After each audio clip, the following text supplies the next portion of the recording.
Assalamualaikum and hi. My name is Muhammad Nazim bin Nasir, matric number 0666382. I was born on 13 March in 2002 at Kota Baru, Kelantan, and my previous education is at the Matriculation College of Kelantan, where I took the pure science stream for 1-year module.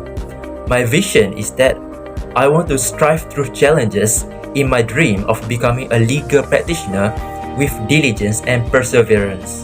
And my mission in order to achieve that is by having faith in my potential and capabilities to struggle against endless challenge. Under this subject, I have learned so many knowledge about company law in general and also have done so many activities in relation to it. In the first week, I learned that contract law is actually the parent law for company or partnership. And also, in addition to that, I learned mainly about the Section 3 Clause 1 of Partnership Act 1961, which specifically discuss about the relations that existing between the person such as natural and artificial persons. There can be a partnership concluded between a natural person and artificial person, such as between a company and an individual. In the following week, we were involved in an activity called the Let's Theatre activity. Here, I and my group mates were required to argue based on a movie provided by Dr. Hartini and Professor Haira that was entitled Social Network, where we need to watch the movie and argue whether there is a partnership that is existing between the two main characters in the film, which are Mark Zuckerberg and Eduardo Severin. I and my group participated, and we eventually came to an agreement that there was indeed a partnership between both of them. The next week after, Dr. Hartini and Professor Haira inquired us about the activity participated last week and revealed that there was no partnership between the two of the main characters in the film. And then we were given a lecture on the authority and liability of the agent that is provided under Section 7 of the Partnership Act 1961. We learned about the existing types of authority possessed, which will bind an act done by a partner to the other partners as well, provided it was done by a partner with the authority provided, and that it was done for the purpose or in usual course of business. For the fourth week, we need to complete a draft for the firm's profile, which will be used later on. The draft created will be used in the continuation for the group assignment, which requires us to form a formal partnership agreement in a group. Everyone in my group poured their efforts and brainstormed until we finally came to an agreement to form a partnership in the cafe business. In the fifth week, we were given a forum where all of us need to participate to attend. The forum provided will be testing on our understanding on the formation of partnership through a tutorial question. In addition to that, I also make some revisions and plus some notes to assist me with understanding the formation of partnership. Within the sixth week, I did some self-study on my own on the topics that have been covered so far until the current week. This is done in order to ensure that I have a complete understanding on the lectures given and not left behind others. Before the mid-sem break, we were given a lecture and learn about the rest of liability of partners and firms in a partnership in regard to liability of the partners for the wrongs.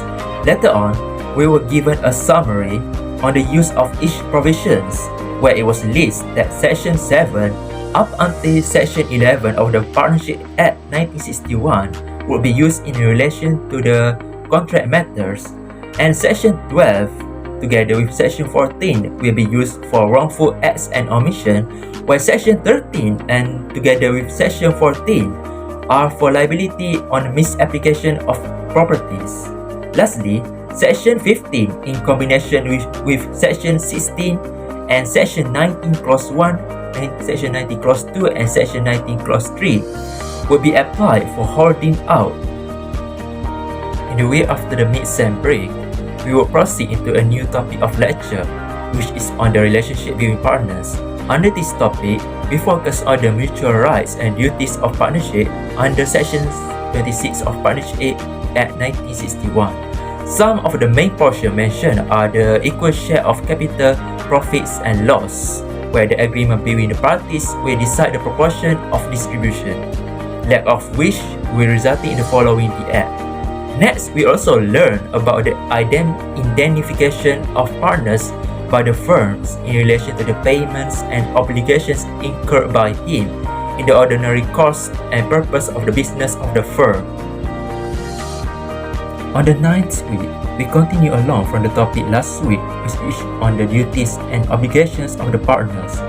So basically, the fiduciary duties that are based on the trust and good faith, where honesty and full disclosure are imposed on the partners for prohibition of using self-authority for self-interest, and action taken must be not conflicted with the collective interests of the partners, as provided under Section 30 of Partnership Act 1961.